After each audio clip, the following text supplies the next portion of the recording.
Donc, retournons à notre diapo pour continuer la présentation des éléments d'une relation.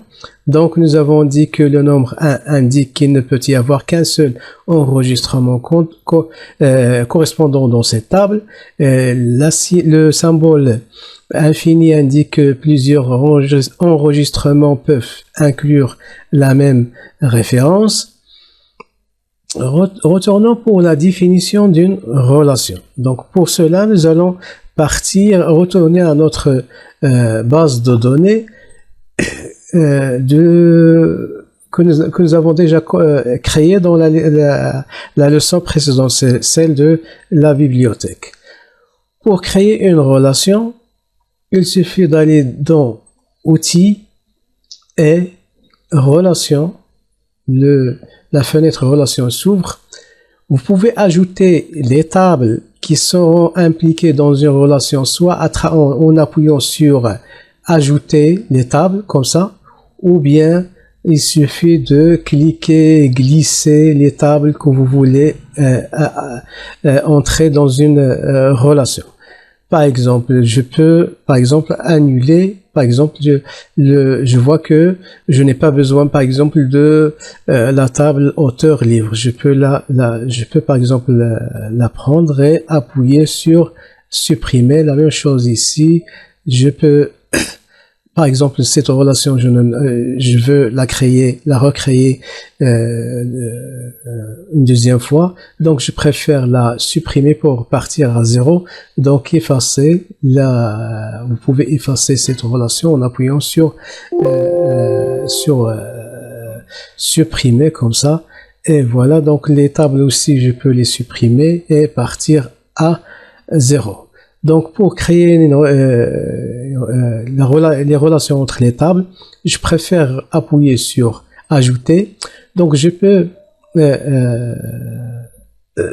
par exemple sélectionner toutes les tables ou bien une table par quelques tables. Par exemple, pour moi, je veux inclure toutes les tables, donc j'appuie sur Shift et je clique sur la dernière table et je fais ajouter la table abonné. Donc nous avons table livre, table auteur livre, c'est une combinaison entre livre et auteur. Nous avons la table auteur, nous avons la table des abonnés qui sont abonnés dans la bibliothèque. Nous avons l'entité emprunt avec toutes les attributs. Nous avons la table des genres pour classer les livres en genre. Donc pour nous avons l'abonné qui doit faire un emprunt. Et donc ici nous sommes dans une relation. Donc je clique et glisser vers le champ correspondant dans la table à droite. Et voilà. Donc il me donne cette boîte de dialogue pour me dire est-ce que vraiment je voulais faire cette relation sur la base des deux enregistrements ID abonné pour la table abonné et la ID abonné pour les emprunts. Je confirme.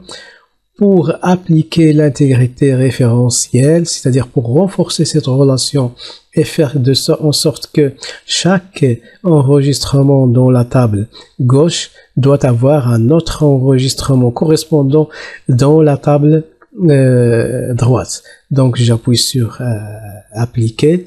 La même chose pour mettre à jour en cascade les champs correspondants. Je fais la même chose pour la suppression, pour supprimer, et je crée. Voilà, donc j'ai une relation de 1 à plusieurs, c'est-à-dire qu'un abonné peut faire plusieurs emprunts. La même chose entre livre et genre.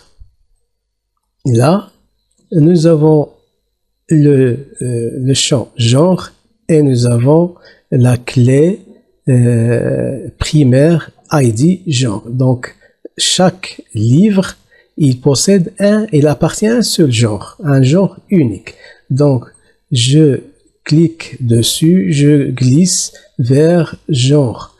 Voilà, il me donne la boîte de dialogue. Je confirme les options comme pour la première fois et j'appuie sur, sur OK. Donc, il me donne. Qu'est-ce que nous avons? La relation doit inclure le même nombre de champs avec le même type de données. C'est bien sûr que nous avons les mêmes types de données. Je vais vérifier les types de données dans ID livre. Pardon. Livre. Donc le genre. Et là, quel type? Je vais aller dans le mode création pour voir. Donc le genre, il doit. Voilà, c'est ça la source de l'erreur. Donc pour combiner deux champs, ils doivent avoir le même type. Ici, nous avons le type texte. Nous devons corriger pour dire que c'est un type numérique parce que dans la table genre, le ID il est en numérique. Donc voilà, donc c'est un nombre. Donc je vais sauvegarder. Maintenant, les choses vont aller mieux. Donc je bascule vers la fenêtre des relations. Recommence ID genre vers genre. Les deux tables sont maintenant liées à travers le même type de données. Donc voilà. Donc ici j'ai une relation de plusieurs vers un. Plusieurs livres. Donc les livres peuvent avoir plusieurs livres peuvent avoir un seul genre. Voilà. Donc, qu'est-ce qu'il me reste? C'est la relation entre auteur et livre.